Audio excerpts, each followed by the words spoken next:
Hey guys, Frosty here, back with another hand of the week for y'all. Um, this week I took a suggestion from somebody who commented on my blog, Matt, who asked me to do a little video on how to play Ace King properly because he was having some trouble with it. And I don't blame him because I think Ace King is probably one of the hardest, if not the hardest hands to play in full range cash games these days.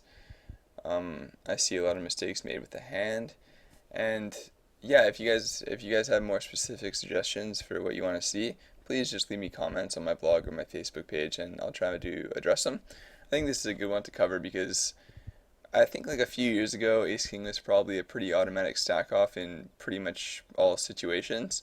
But these days, I think people have adjusted their ranges to the point where a lot of regulars will only stack off with aces or kings, even in early position, or especially in early position battles. So it kind of sucks because you have a hand as strong as ace king, and you three bet it, and when they four bet you, oftentimes you're in a spot where if you shove, they're usually folding all of their worst hands, and if they're not folding, they usually have aces, and you're crushed. So I guess what I've been trying to do is just flat ace king a lot more in those spots for value. The problem is that I'm not the best post flop player, and I can admit that. My game is definitely better pre flop, so in my head I start flatting ace king because I want to keep all their dominated hands in, and then I get like a 9 high flop, or I get a bad flop, and then I have fancy play syndrome and try to play too fancy because I don't want to screw up the hand because I should have three better pre-flop, or I make a mistake by calling down too much on an ace or king high flop, and I just get myself into some trouble.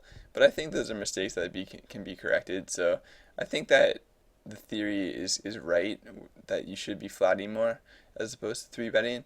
But anyways, I loaded up a few examples here, and there are definitely a lot of spots where I'm super happy to stack off with ace king.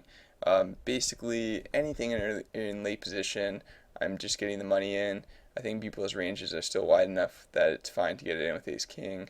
I think in squeeze situations, it's usually okay because again, people kind of realize that stealing could be going on a little bit lighter, and everybody just opens up the ranges a little bit wider. Um, so yeah, I'll show you some hands here. What I'm talking about. This this first hand covers both. I guess I didn't mention it.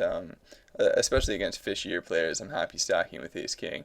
And this first hand kind of mentions both the fact that I'm playing against a fishier player, and they're also squeezing. So it's really a no-brainer here.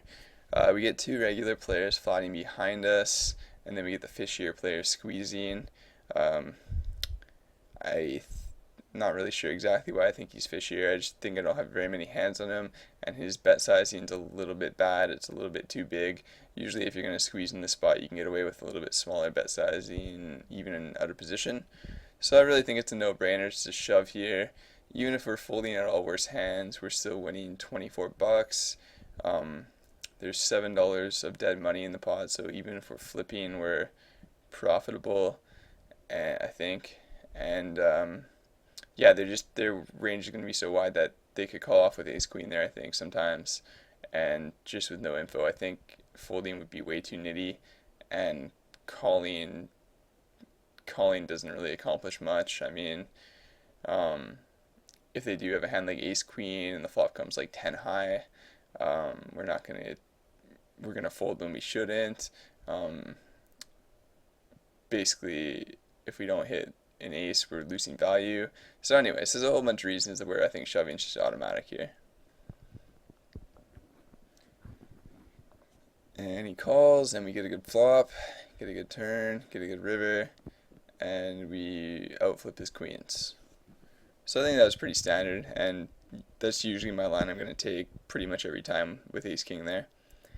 And this is just a second hand against a fishier player. You can tell by his stack sizing and his open raising to 4, where I'm just going to be 3-betting out of position. Um, Especially against fishier players, I like to 3-bet it out of position just to make life a little bit easier on myself, make the hand play out easier. Hopefully they just ship it pre, and we don't have to make too many tough post-flop decisions. Um, they four bet, even though I'm happier to see a shove there rather than a small four bet because it looks a little bit scarier. I'm still not going to read too much into that against a fishier player and just shove it in.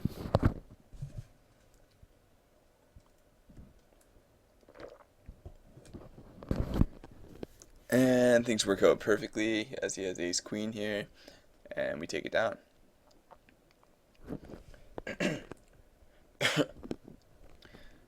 This is a spot that's going to come up a lot. This just happened to be at a 200 no limit table, but it's going to happen at all the limits where you have just a ton of short stackers at your table. And against short stack players, I'm pretty much just never folding ace king. Even though I open an early position here and he's 3-betting me, he's 3-betting my under the gun open. I still think they just do that so often, and I think their 3-betting range is still quite wide that it's just profitable to shove just because they fold so often. And even if they don't fold, um, they will call with a lot of hands that you're flipping against. They probably won't call with worse hands too often in this spot, but I still just think you take down the 3-bet so often that it's just too nitty to start folding ace king.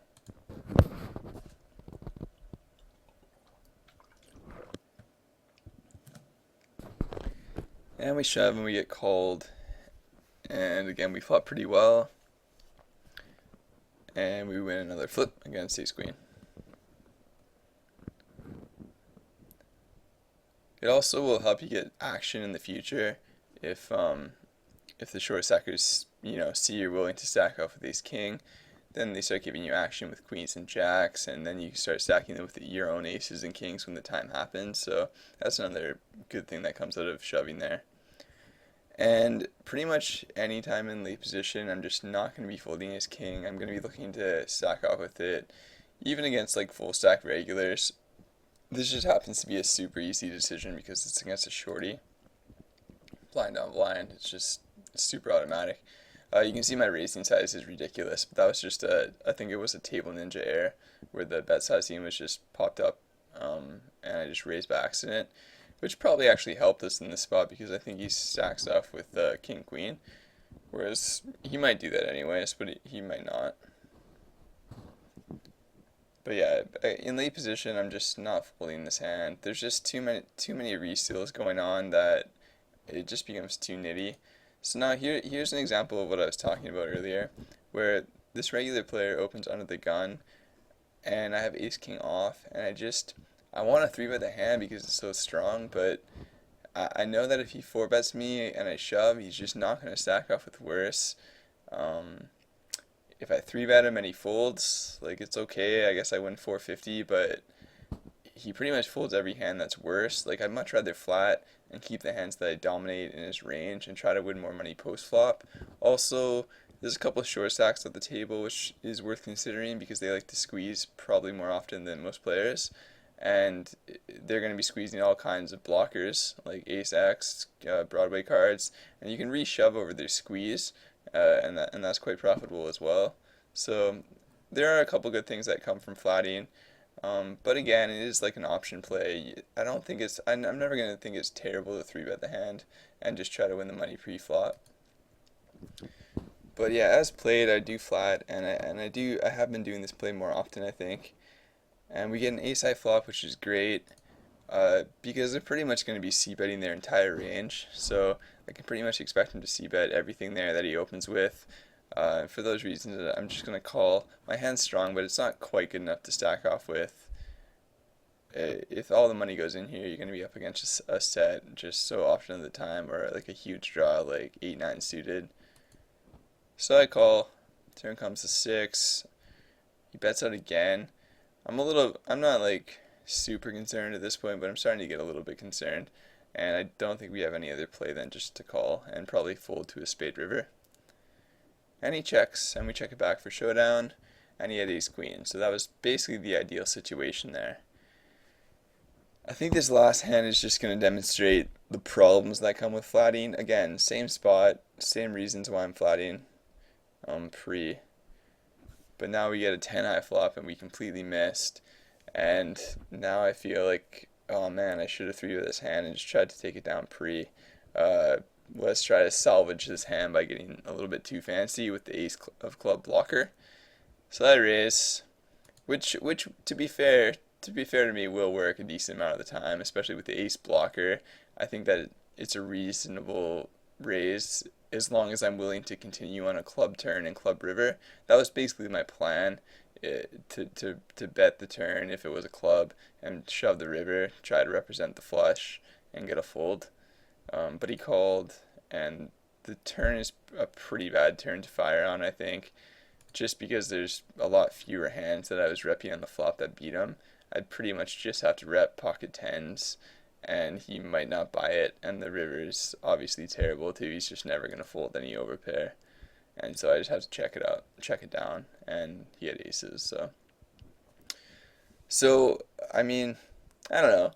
Didn't work out good, but wasn't terrible either. If I did, like, this is a spot where if I three bet this pre-flop, he's gonna be four betting me, and then I'm gonna have to fold, and then I'm gonna be thinking, well, that was pretty stupid and a waste of ace king. I should have just flatted. So it's tough to say what. I guess I would have lost more money, or sorry, I would have lost less money by three betting it pre, but I mean, obviously you can't be results oriented. So I think flatting is probably the better play in those spots, but yeah, as you can see, there's a lot of factors to consider when you're playing this hand. You got to be aware of your opponents is the main thing, and your position as well. And you do have a lot of options in all those situations, so it's really tough to say what the best play is. But I'd say the most important thing is just consider your opponent's ranges, and just ask yourself if your opponent would be willing to stack off with a hand that, ace king beats. So anyways, guys, if you have any questions or comments, feel free to leave them on the Facebook page or the blog, and I'll do my best to address them. So anyways, I'll catch you next week, guys. Take care and good luck at the tables.